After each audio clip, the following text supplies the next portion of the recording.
Hello, and welcome to the small group edition of my book, What's So Amazing About Grace. One of the side benefits of being an author is hearing from people about the effect that my writing has had on their lives. With this particular book, I've heard from thousands of readers who have responded with their own stories of grace, true life stories of reconciliation and forgiveness. I'm convinced that grace is the most beautiful word and concept in the English language. And I'm also convinced that the future of the church depends on how well we master this notion of grace. I'm especially pleased that you are studying grace in a small group setting. A hermit on a desert island wouldn't have much opportunity to practice grace. It applies to relationships, a brother or a sister, a broken family, a feud between neighbors, a prodigal son or daughter. For that reason, a small group setting is the very best place to study grace. I hope you feel free over the next few weeks to express yourself openly and honestly, to raise some of the questions you might have, to discuss what puzzles you and maybe even what angers you. Think of this group you are with right now as a training ground for grace. You could learn some principles in this group that could well transform your life. I'll be hosting the video sessions that you watch throughout your study. Each session will have a brief intro video to help set up the theme of the session and lead to some initial discussion in your small group. You will then view a longer video session, usually lasting about 10 minutes, which will go deeper into that week's topic, using interviews, opinions, and provocative stories. Following this, you'll be directed back into your participants' guides for further group discussion. To close our time together, I'll offer a final thought to end the session. I trust that this study will be a blessing to your small group as we seek to answer the question, what's so amazing about grace?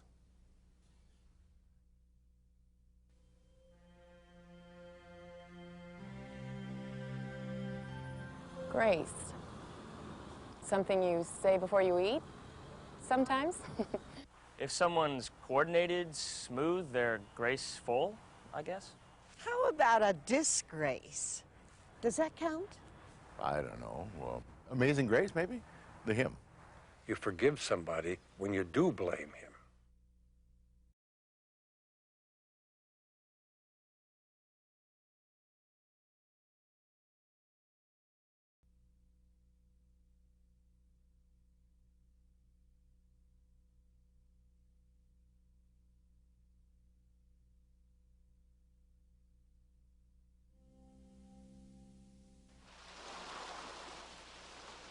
I've found this remarkable thing called grace is often revealed better in stories than through definition and lectures. Real examples from real people. In the next 10 weeks, you're going to meet some remarkable storytellers of grace. They'll bring their own insights, experiences, and revelations to our discussion sessions. As we begin our study together, I'd like briefly to introduce you to 6 of them. You'll hear a mother's story of a modern prodigal, a wayward daughter who tests a family's ability to give their compassion, understanding, and grace. It's been a learned experience, and the tough love, I don't think that that's a good example of a Christian parent to be showing their children, is that, you know, you're unworthy of my time or my love, or, you know, unless you're perfect, I don't want you in my life. You know, no one's perfect.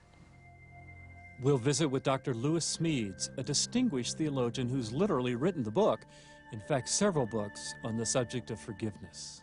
There are 2 ways of dealing with being a victim. One is revenge, and the other is forgiveness. Revenge doesn't work. It's the sorriest loser's game in town. It doesn't work because you never get even. But what about forgiving the seemingly unforgivable? You'll hear the remarkable story of Debbie Morris, author of Forgiving the Dead Man Walking. When God looks at me, he doesn't see some beaten down teenage girl who's been repeatedly raped and abused for 2 days, who's weak and unsure and full of shame and self-doubt. God doesn't see that person. For Dr. Patricia Raybon, overcoming hate and injustice was complicated. She realized that despite her own strong Christian faith, she had become part of the problem. It's hard for people to hear it, but it's the truth. I hated white people, and hated white people for 40 long years. Mel White and I have been friends for over 20 years, despite our agreeing to disagree over some of our most basic beliefs. And that tests our own sense of grace. I love the church. The church is at a process right now of rejecting God's gay and lesbian children. And I think it's because they don't understand grace themselves. That once you really appropriate grace, you see, I'm loved. God loves me as I am. Then you can do a whole lot of loving to other people who don't feel loved as they are. And who better to talk about the conflict between legalism and grace than one of America's great preachers and teachers, Dr. Tony Campolo. I think that most religions of the world have a kind of bookkeeping mentality, that God keeps books, and somehow on Judgment Day, if the good outweighs the bad, you get in. In one way or another, most religions do promote that, and I think that Christianity is unique in talking about the grace of God as a gift. Grace is different from most theological words. It still has a kind of glow about it. When I wrote my book, I began noticing uses of the word grace, and hardly a day passes when I don't see or hear that word. We talk about graceful athletes, or the United States may catch a spy and deport him, and when they do that, they declare him persona non grata, which literally means a person without grace.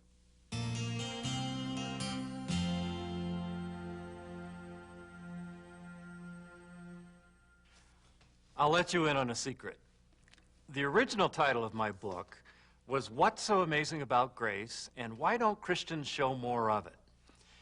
The publisher finally talked me out of that title for two reasons. First, they said all of those words wouldn't fit on the book jacket. And then second, they said it wasn't very gracious. It was too in your face.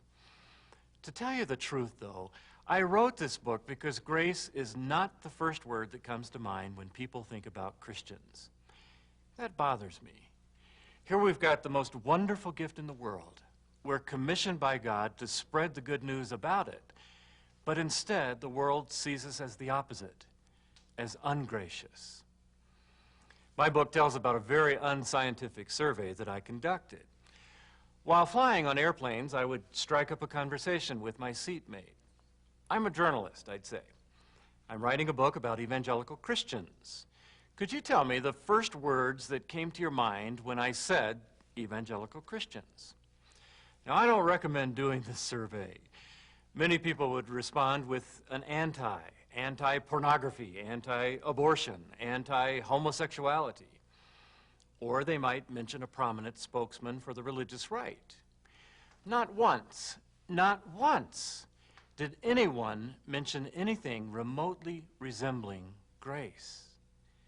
Somehow, we are not communicating this grand message that God has entrusted to us.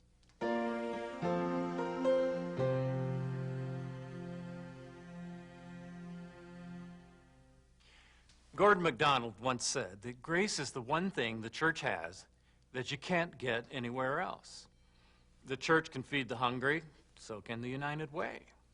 We can heal the sick, but so can hospitals and HMOs.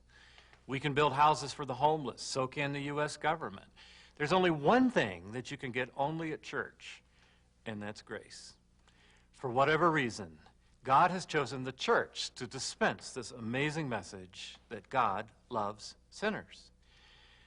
The rest of the world may view grace as one of those schmaltzy sentiments that you learn in church. It's not schmaltzy at all.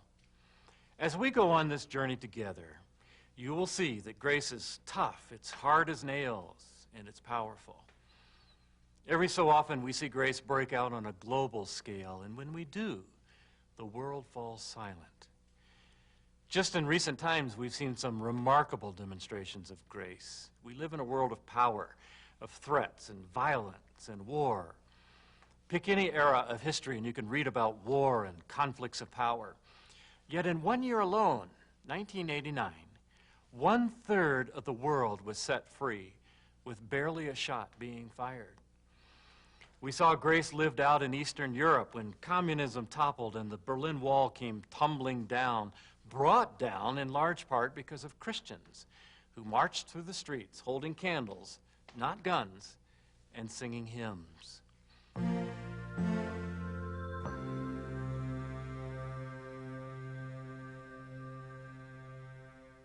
We've seen all these things on the global scale and also on the personal scale. As I said, after writing this book on grace, I heard from thousands of readers. I've got a file drawer at home full of those letters. They tell of parents who had drummed a child out of their family because of something she did 20 years ago, and they're now reaching out to her in love. They tell of gay neighbors whom everyone on the block has shunned and gossiped about, and now Christians on that block believe that they should show grace even to people they disagree with. They tell me of growing up in a racist environment like the one I grew up in the Deep South, and then feeling God's Spirit at work inside them, breaking down those walls, melting feelings of prejudice. I even heard from President Bill Clinton. He read my book after a White House staff member, a young Chinese-American Christian, gave it to him. I've had to learn a lot about grace, Mr. Clinton wrote, and we all know why. Never, ever underestimate the power of grace. It's a gift from God, and it holds within it a supernatural power. I've seen its power again and again, and I've felt it in my own life. I hope and pray that you will experience the power of grace in our next few weeks together. Grace is a gift. It's free of charge. It's on the house. You only have to do one thing to receive a gift. Open your hands. I pray that you will have open hands to receive this wonderful, amazing thing called grace.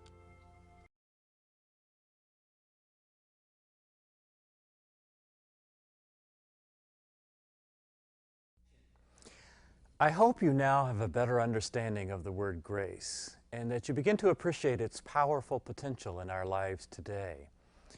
For those of you who are interested in learning more, I would recommend reviewing the suggested reading found in your participant's guide at the end of the session. And if you're really motivated, I would encourage you to look into the section entitled Looking for Grace Inside Myself. These are questions designed to be a little more introspective. I would recommend doing them alone, at home. They aren't really meant for group discussion, but they're there for your personal benefit. Thanks for joining me today. And as we continue on in our study, I pray that you will remain open-minded and vulnerable as we discuss our feelings and thoughts in light of what Jesus has to say to us about this amazing thing called grace.